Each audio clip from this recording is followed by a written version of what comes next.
स्वागत छ मेरो जेपीटी ब्लगमा र यो चाहिँ ब्लग नम्बर 1 मा तपाईहरुलाई स्वागत छ। अनि यहाँ आज हामी मामा र म चाहिँ भैँसीपट्टि जान्छु। सो मेरो मामा चाहिँ यहाँ हुनुहुन्छ। हेलो मामा। Hello hi. के छ खबर? आज चाहिँ भैँसीपट्टिसम्मको हाम्रो भ्रमण। सो मामालाई यसो घुमाउनु जाने है। अनि यस्तै छ आजको हाम्रो ब्लग नम्बर 1 मा तपाईहरुलाई स्वागत छ। र मेरो जेपीटी ब्लगमा तपाईहरु नयाँ हुनुहुन्छ भने कृपया सबैले सब्स्क्राइब गरिदिनु होला। अनि यो चाहिँ ठ्याक्कै अहिले हामी चन्द्रगिरीमा छौँ। यहाँ चन्द्रगिरीमा यहाँनिर चाहिँ यता हाम्रो माइजू हुनुहुन्छ भने यता चाहिँ हाम्रो मम्मी र मेरो वाइफ छ। सो यहाँनिर गुन्द्रुकको कार्यक्रम भइरहेछ। अनि यो चाहिँ माछा कुवा, यो चाहिँ बाख्राखोर र यस्तै छ। हुन्छ ब्लग हेर्दै जानु होला। हामी यात्राको पनि ब्लगहरू तपाईँलाई दिनेछौँ। So let's go. हामी चाहिँ घरदेखि हिँडिसकेको छौँ र मेरो मामा चाहिँ अगाडि जाँदै हुनुहुन्छ। मामा चाहिँ अगाडि जाँदैछ। सो हामी घरबाट हिँडिसकेको छौँ र हाम्रो एरोप्लेन चाहिँ यही हो। हामी चाहिँ यही प्लेनबाट जाने हो। अनि मामालाई ड्राइभ गर्नु भनेको मान्नु हुँदै छैन। सो जाँदा ड्राइभ चाहिँ म गर्नेछु र आउँदा चाहिँ मामा गर्नेछ। र हाम्रो यही हो प्लेन र मामा यहाँ हुनुहुन्छ भने। सो म यहाँ छु। So let's go. So guys हामी चाहिँ ठ्याक्कै कलङ्कीबाट भिडियो स्टार्ट गरेको छौँ र कलङ्कीदेखिको यो ग्राउन्ड फ्लोरबाट हामी अन्डरग्राउन्ड हुँदै जानेछौँ। र यो अन्डरग्राउन्ड हुँदै जाँदै हामी तपाईँहरूलाई बिचमा भिडियोको क्लिपहरू पनि दिनेछौँ। र हामी अहिले यहाँनिर अन्डरग्राउन्डबाट सट्टै छिरेर जानेछौँ।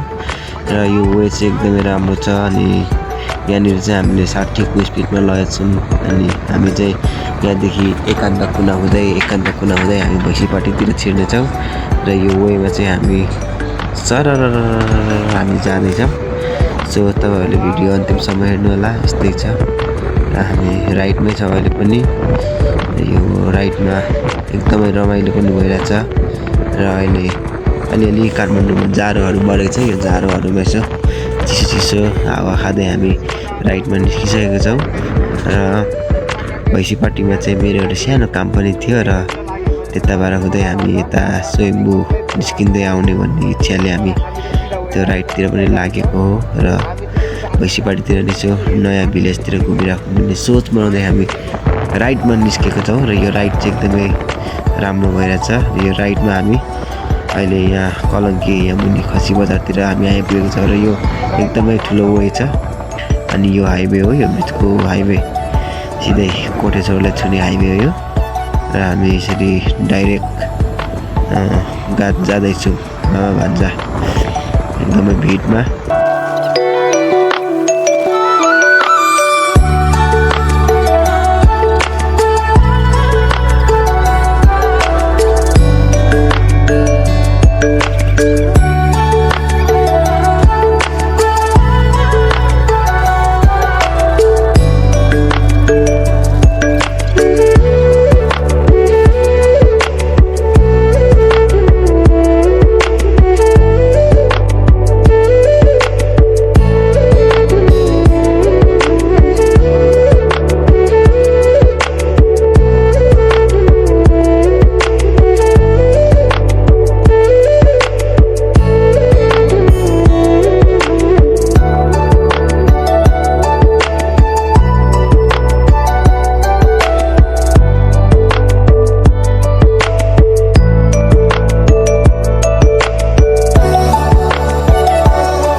र गाइज हामी चाहिँ यो भैँसीपट्टिको यो यहाँ तल भन्ने एउटा राम्रो चौर रहेछ। यहाँनिर हामी आएर एकछिन बस्यौँ। एकदमै रमाइलो, यहाँ प्लेनहरू पनि उडिरहेछ।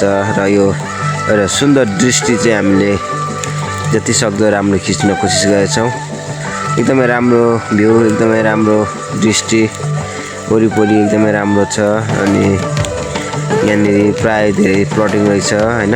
अनि राम्रो सिन छ। सो हामीले त्यही भएर यहाँ हामीले खिच्यौँ।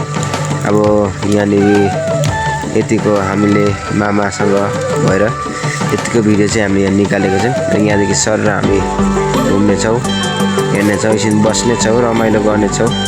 सो एकदमै राम्रो सुन्दर दृष्टि छ र हामी यहाँनिर अहिले सानो भिडियोको क्लिपहरू पनि निकालिरहेछौँ। एकदमै राम्रो, साह्रै राम्रो लाग्यो र हामी हाम्रो कामहरू सकाएर एकछिन यहाँ आएर बस्यौँ, मामासँग गफसफ गऱ्यौँ, यसो एउटा दुईवटा भिडियो पनि बनायौँ। सो त्यही हो guys. Okay, so by by guys.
Thank you so much तपाईँहरूले मेरो भिडियो यहाँसम्म हेरिदिनु भएकोलाई। आधी भिडियोको क्लिपहरू मैले हालेको छैन, त्यो चाहिँ नेक्स्ट भिडियोमा आउँछ। यो मेरो नयाँ आइडीको लागि पहिलो भिडियो हो। सो राम्रो लागे नराम्रो लागे पनि तपाईँहरूले लाइक कमेन्ट सपोर्ट गरिदिनु होला भन्दै म बिदा हुन्छु। र यहाँ भएको आधी क्लिपको भिडियो चाहिँ मैले यहाँ माथि राखिदिएको छु, यो थोरै थोरै हेर्नु सक्नुहुन्छ। र यस अर्को भिडियोमा आउनेछ। तपाईँहरूले लाइक कमेन्ट सेयर सब्सक्राइब सबै थोक गरिदिनु होला भन्दै म बिदा हुन्छु। हस्त धन्यवाद। Bye bye, see you, by.